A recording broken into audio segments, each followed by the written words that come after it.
Okay, so this is the next episode of All Apologies, Guilt and Blame. It's my third book in my series, Life Beyond Silence. My first book is called Not a Victim, a Survivor, Life Beyond Domestic Violence and Rape. My second one is Losing Touch with Reality. You can find my first book on Amazon, in Barnes and Nobles, and plenty of other places. And my second book and third book, they uh, I've not released them on Amazon yet. I'm going to, though. Um, my books were published a long, long time ago, but this is kind of like the third podcast that I'm doing on the third book, and I'm kind of releasing them, I guess you would say, and adding more to them in the podcast than what was actually written. Um, but it's difficult to put into words, or I guess it's difficult to read the words and not want to add more content to the books on these podcasts.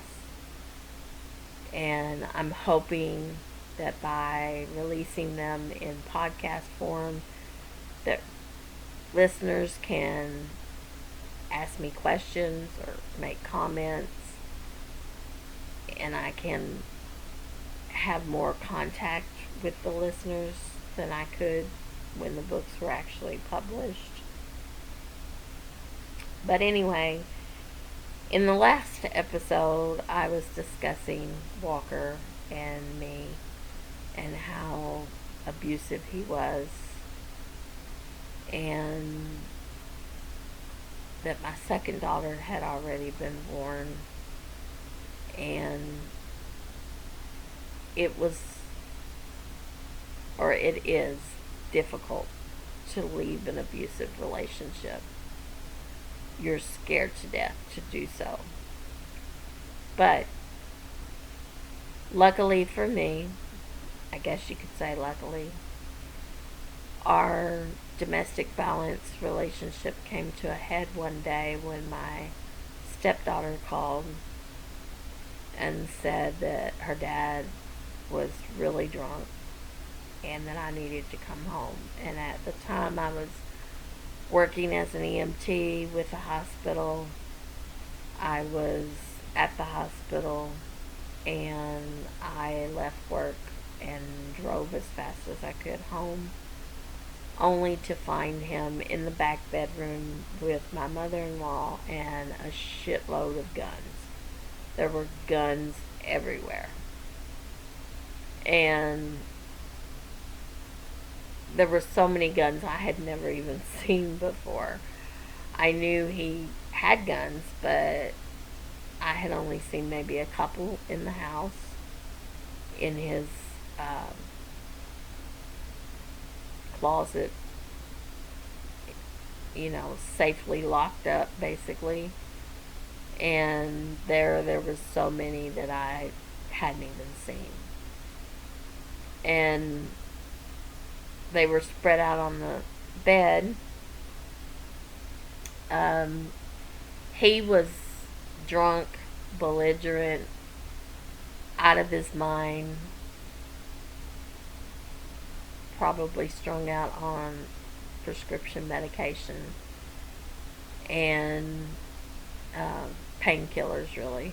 And my mother-in-law was slapping at him, saying, stop, you're talking out of your head, you're not making sense. And my ex-husband Walker was, uh, like I said, he was belligerent, completely out of his mind, but evidently he thought that there was going to be people coming to get us. So therefore, he was going to protect us with all his guns.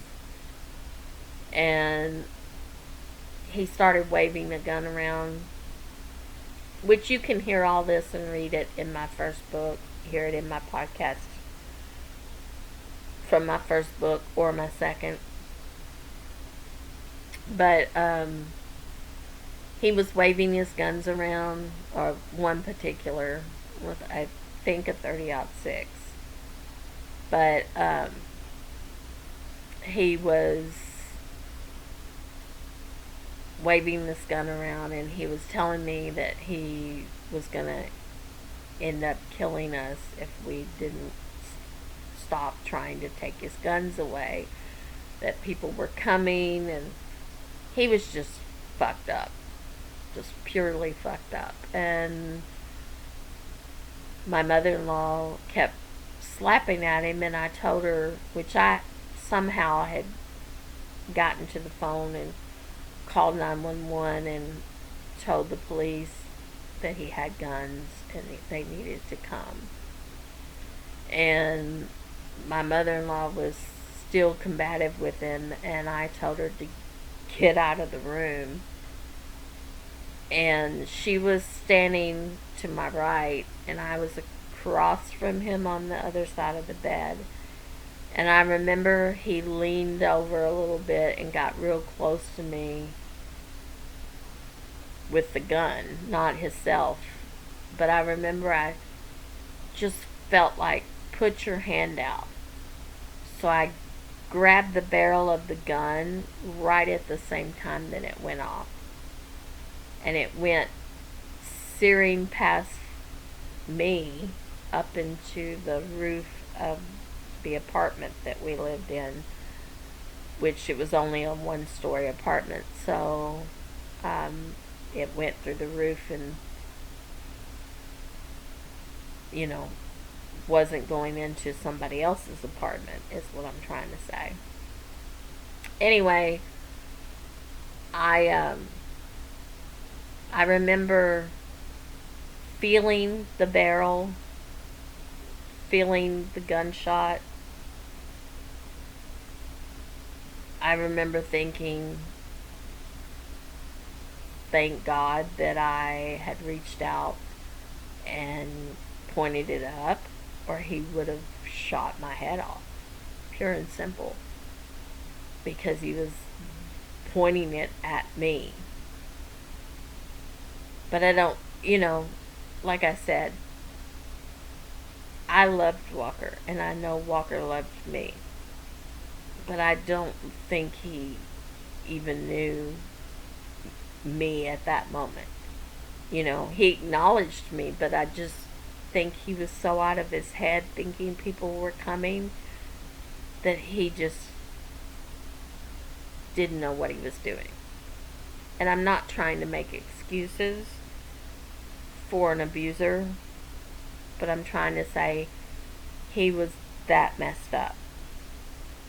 And as soon as he shot it, he let go of it. I think it snapped him into reality that he had actually shot the gun my way. And when he let go of it, I just kind of laid it down on the floor right in front of me and kind of kicked it under the bed. And I saw the police pull up, and I kind of backed down the hall and told them, it's okay, he's really messed up, I'll go in front, just follow my lead.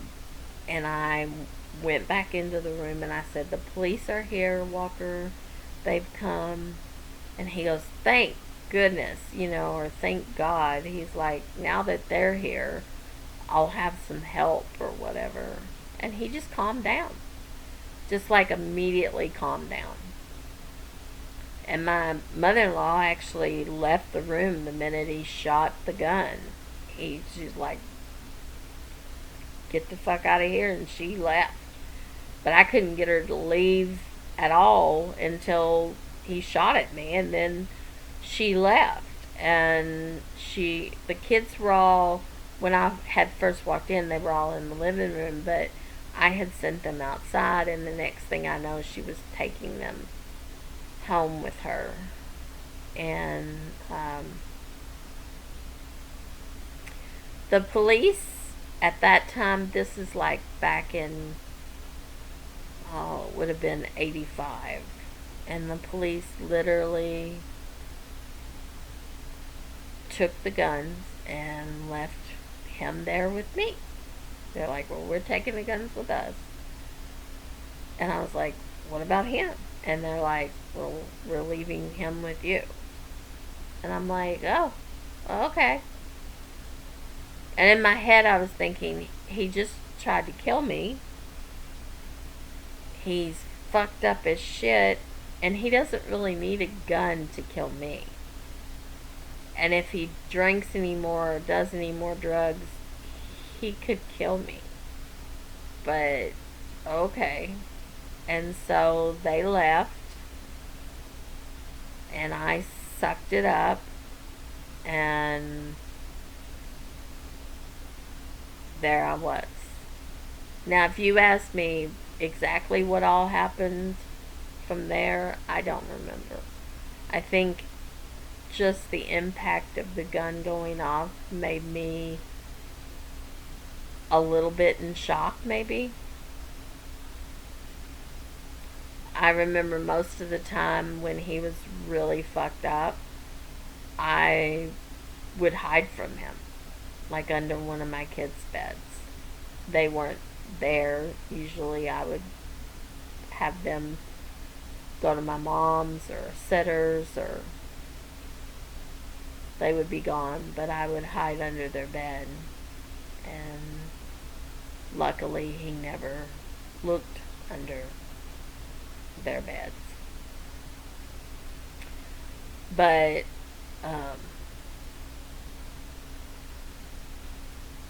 yeah, I don't remember what else happened that night. I just remember thinking to myself, this is it. I'm not going to stay in this relationship anymore. I'm getting out of this relationship. And it just so happened he went in for surgery on his back. I don't know, maybe that is what got him out of trouble that night. Maybe his mother had said something to the police about him being on medication, heavy medication, because he had to go into. I don't know. I don't know why they didn't take him. My mother told me these stories about how supposedly he shot the place up and had put a gun to my oldest daughter's head. And I told her, I don't know what the fuck you're talking about. I was there, and I'm pretty sure if he had put a gun to my daughter's head, he would not have stayed in my custody. He would have literally been taken into the jail for child endangerment, if nothing else. And if he was shooting up the place, I'm sure other people would have filed charges. But all that ended up happening was the manager fixed the hole in my ceiling and said I was very lucky because it was a little hole going in and a huge hole coming out. And he went in to have his back worked on. And I went to see a lawyer and had him served in the hospital, and told him I didn't want him to come home, that I was done. I couldn't deal with it anymore. And to be honest, I think he loved me, and that was part of the reason why I survived. I think he knew that he was done, that it was so bad that I couldn't stay. He did, however, break the door in and come in one time and rape me. It was technically rape, but basically, I think it was his last ditch effort to somehow have power over me. And he said he knew I liked it and he loved me. And I said, "Are you done? Because I have things to do." And I kind of remember that as being the end of us. That was the end. I was done dealing with it. And I don't know if he saw that or what, but he didn't hurt me anymore. He left. And all that torment and craziness that I had lived through, it just stopped. And it wasn't like it didn't hurt. I think that's what people that have never been through domestic violence don't understand. And I do understand. It hurts to let an abuser leave. It hurts to file charges. It hurts to divorce them. It hurts to walk away because you still love them. But you can't be with them anymore because they hurt you.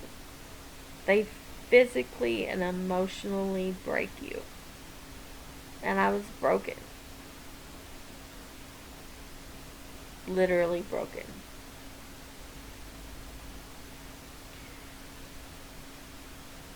And nobody knew what I had been through. Or at least nobody said anything. Nobody had to live that portion of my life with me. Just me. And my kids. And thank God it stopped. Anyway, not long after my second husband, my girlfriend that I worked with at the hospital wanted to go to Clarksville, Tennessee, Fort Campbell actually, and go out. Evidently, she knew that because it was a military base that there were lots of guys, and she said they're hungry for women and we would have a good time. And I, being the crazy person that I am, making mistakes right and left, I said, yeah, okay, I'll go. And she didn't have a good enough car to travel that far, and I did. And we went, and I remember we had a good time. So the next time we went back, and she had met this one guy, and they had really got to be a couple, I guess. And I was waiting for her at a bar, and I was playing pool, which I'm not the best at, but I'm not the worst. And this all-American looking guy walked up and started talking to me, and his name was Kyle, and me and him hit it off, And I told him about my life, and he told me about his, mainly his life, was the conversation. He was married. He said his wife wanted a divorce. He didn't know if he did want a divorce, but she seemed like she definitely wanted a divorce. And he told me about, you know, the struggles that they had had. And I told him, I said, look, I'm definitely nobody to give anybody advice. But the one thing I do know is if one person wants a divorce, there's a reason behind it. You know, they don't love you anymore. And so there's no reason for you to want to save it if she really doesn't. Because it, it a marriage has to have two people. It can't just survive on one.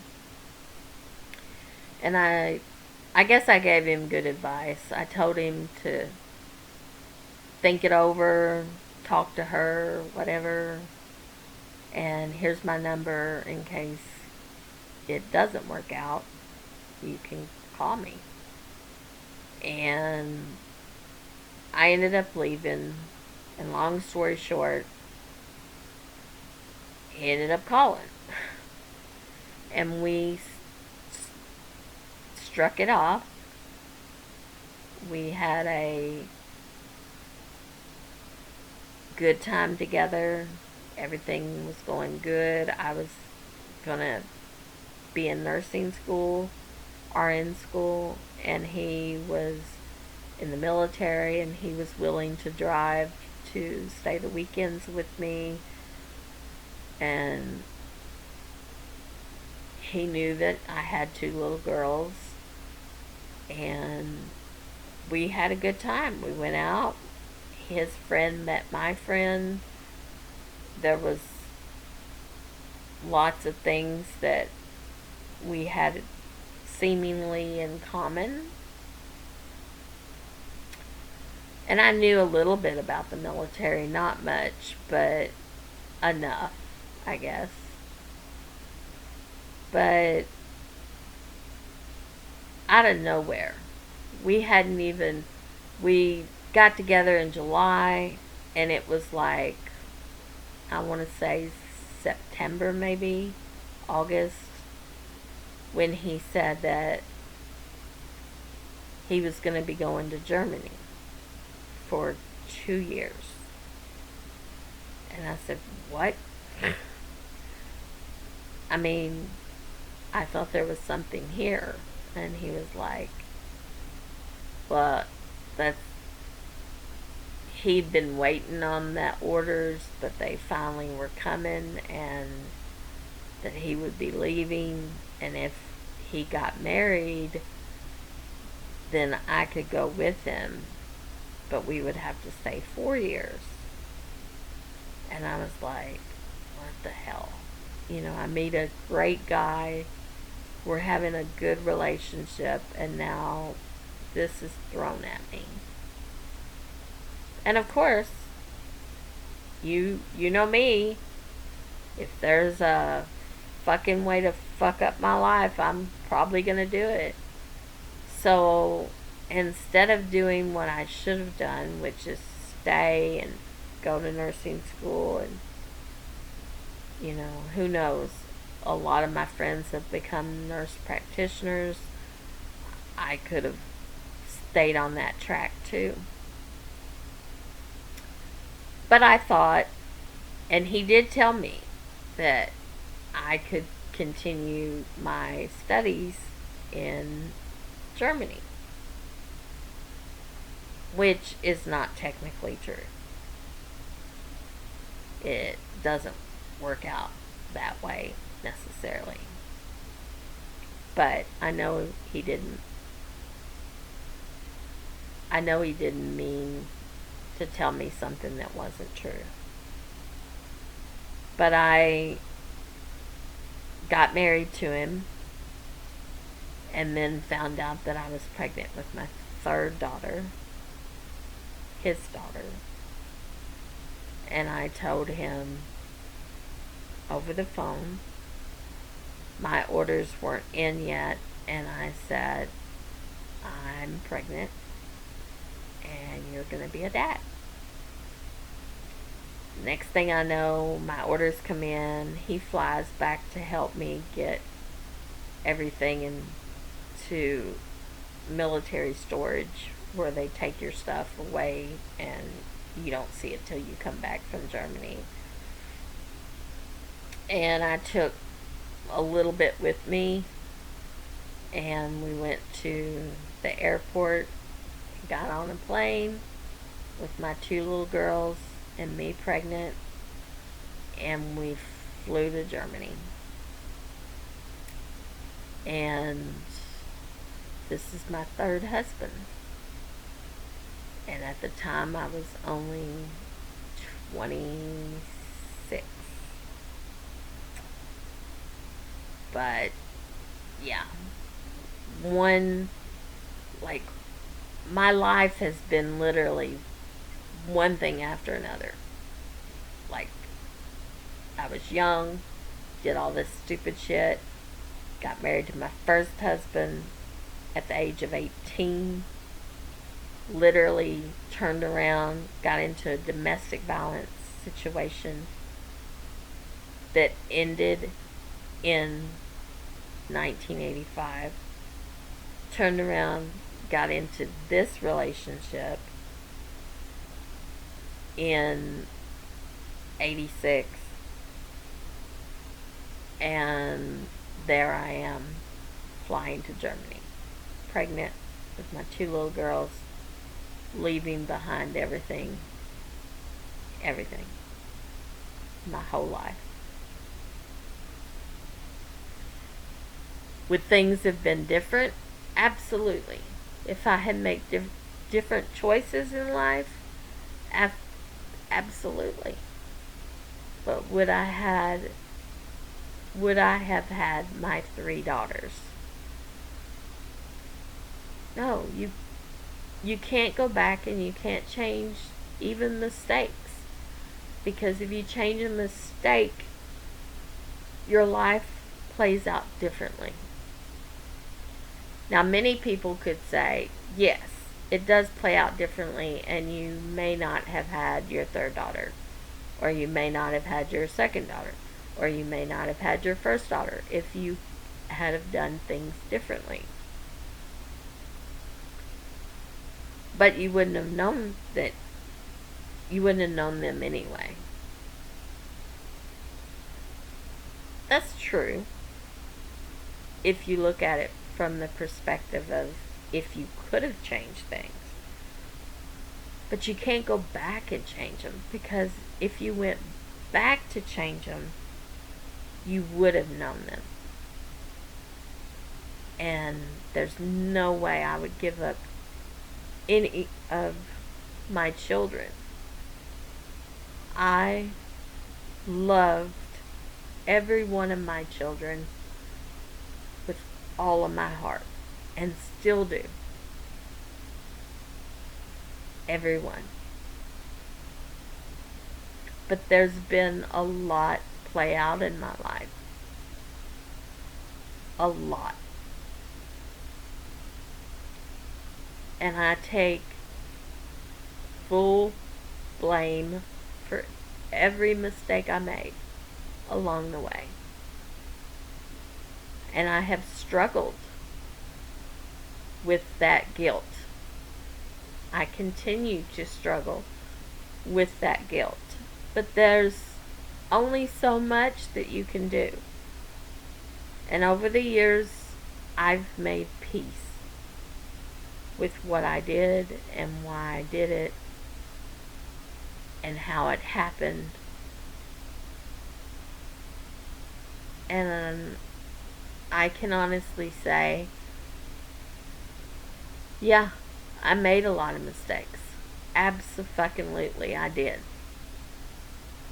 Things that I wish I could change, things that I know that if I had changed, maybe my life would have been better, but I know it would have been different. But I can't. I can't go back. I can't change anything. I love my kids.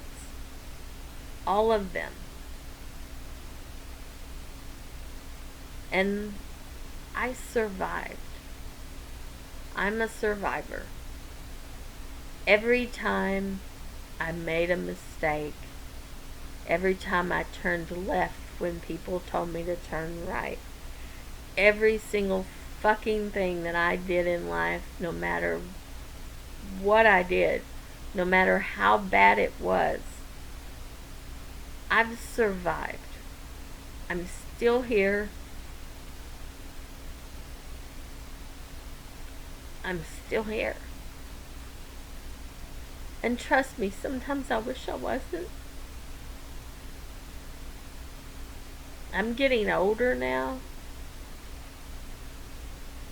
And I'm starting to think I've done all that I ever wanted to do. I've had a lot of ups and downs. And a lot of things that I'm guilty of. All apologies, right? That's the title of this book, of this podcast. And after all these years,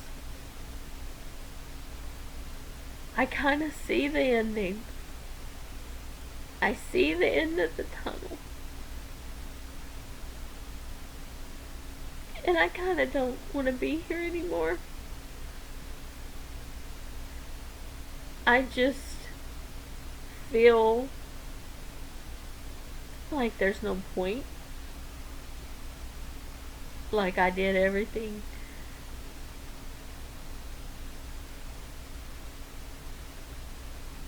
And I've carried a lot of blame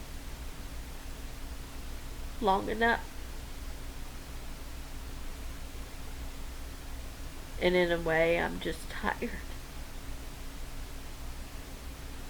I'm not trying to get anybody's pity. Don't think I am, because I'm not. I definitely don't even feel like I deserve pity.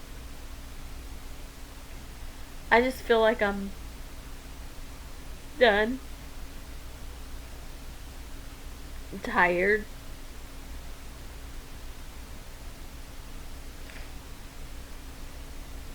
That in some ways, part of me is already gone.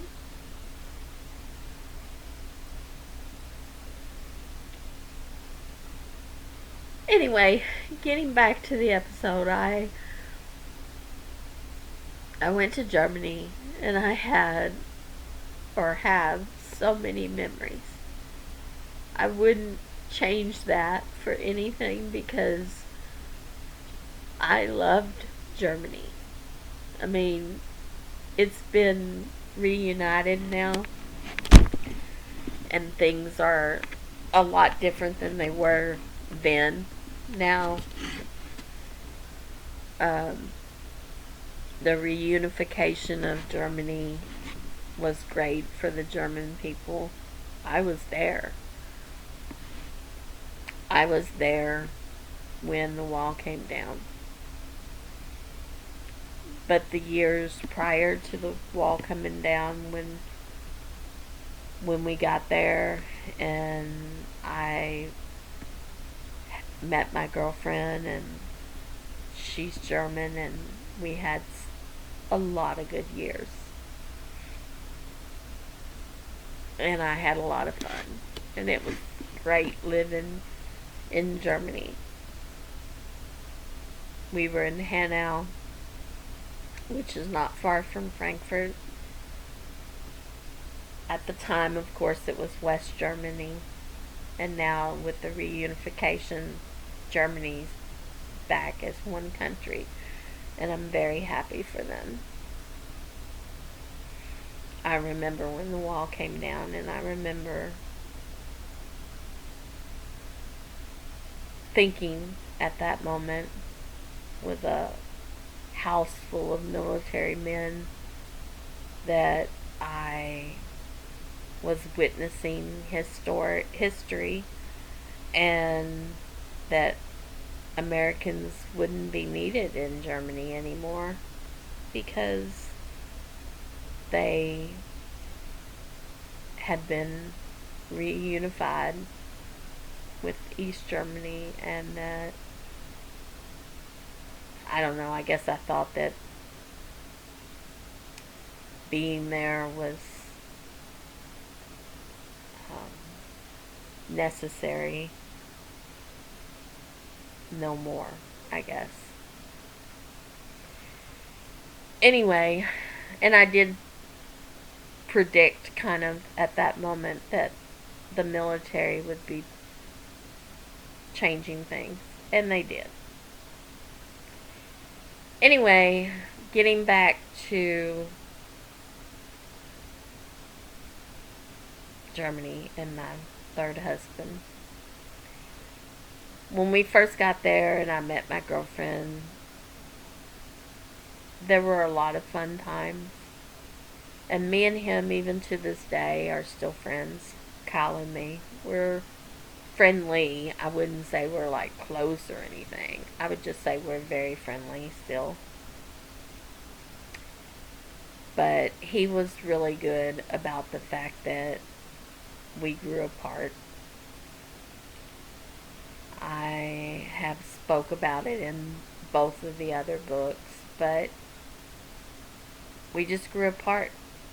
And my girlfriend, when she left, it became more evident at how apart we were. He went to work. I was there at the house with my 3 kids because I had had my third daughter in Germany. And it was a birth that I will never forget. The military is definitely a lot different than having a regular birth at a regular hospital. I wrote about how dramatic the whole birth was for me. I was literally taken aback by everything. I was a nurse, so everything was a lot different for me than like most people. Definitely a childbirth episode that everybody should listen to, but not one that I ever want to relive. But I had a beautiful daughter, and she has grown up to be an amazing person. My second daughter also grew up to be an amazing person. All of them are amazing people. My first daughter is really something that I just could have predicted way back when. She was always studious and um, always giving. Interested, I guess, in many things. My second daughter was a charmer, always a charmer. And she's grown up to be very personable and very charming and very beautiful and very loving and an amazing person, inside and out. If anything, my second daughter is something that I can only wish that I could have been, but never was. My third daughter probably has more of me than she wants to admit. And I'm truly sorry for that. I wish that she wasn't so much like me, because I know that's not something to in any way be proud of. I know, if anything, that's probably something she wishes she wasn't, and something that I also wish she wasn't. I can remember when I was young, I wanted to be like my mom. My mom was strong, physically strong. She was smart. She was somebody that knew something about everything. Like, you could ask her anything and she knew something about it. And I just wanted to be like that. And then I grow up to be this black sheep of the family who, yeah, if it had to do with nursing, I absolutely took to it. I knew so much about medical, anything. I took to it. I remember things that I wasn't even taught. It was just something I read. I worked with doctors. I worked with lawyers. I worked alongside some of the best nurses that I've ever worked with. And most of my friends are because of nursing.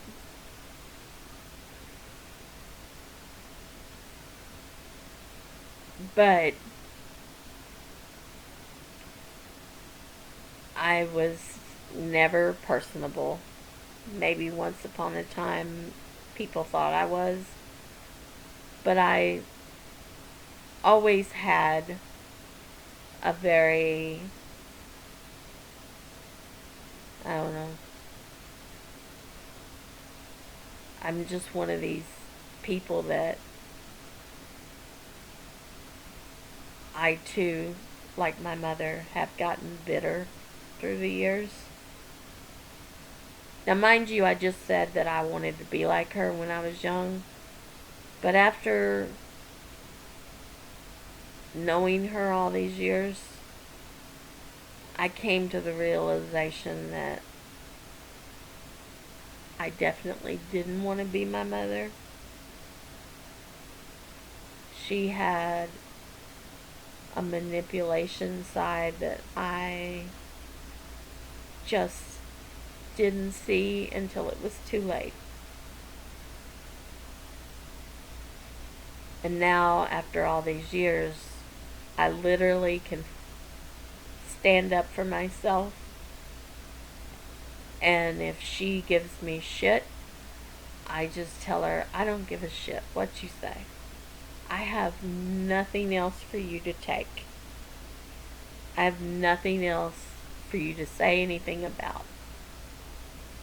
I'm an older woman with a fucking dog. And there's nothing else you can say. You can throw at me anything you want to now. There's nothing else you can take from me. I'm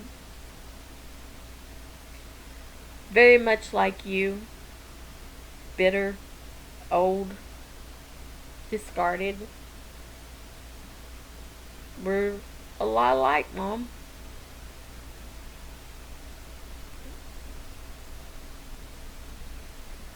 So, there you go. And you know, I do think about that. I think about I ended up being a lot like her. And I ended up being bitter and discarded. Probably not as much as she is. At least I do have my children.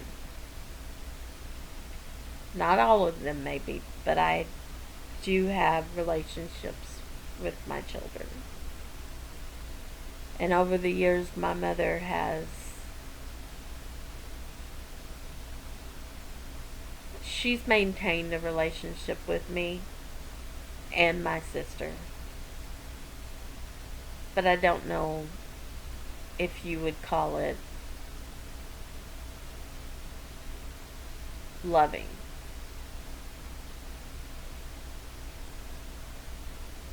I would say I know my mother loves me, but I don't know if she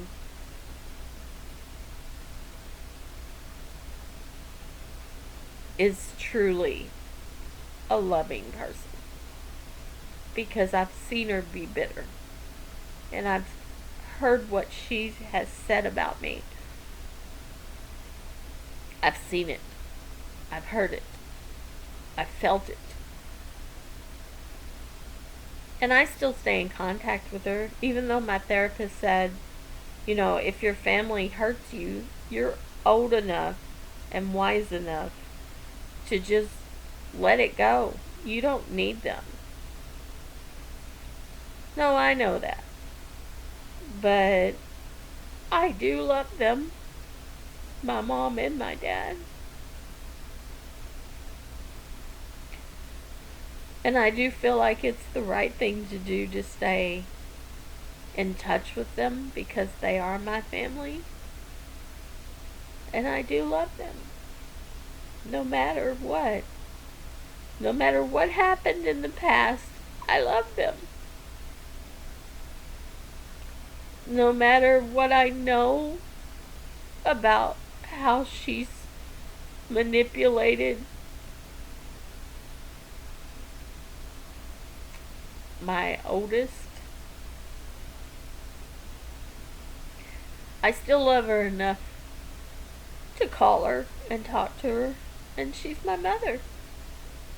And she will go to her grave denying that she ever did anything and that it was all me. I'm the one that destroyed the relationship between me and my oldest. Which we haven't gotten to yet. But we're getting to it as fast as we can. But I just wanted to say that I know my third daughter wishes that she wasn't like me. Not at all like me. And she probably thinks that it's a curse that she has any of my traits. And I don't blame her for that.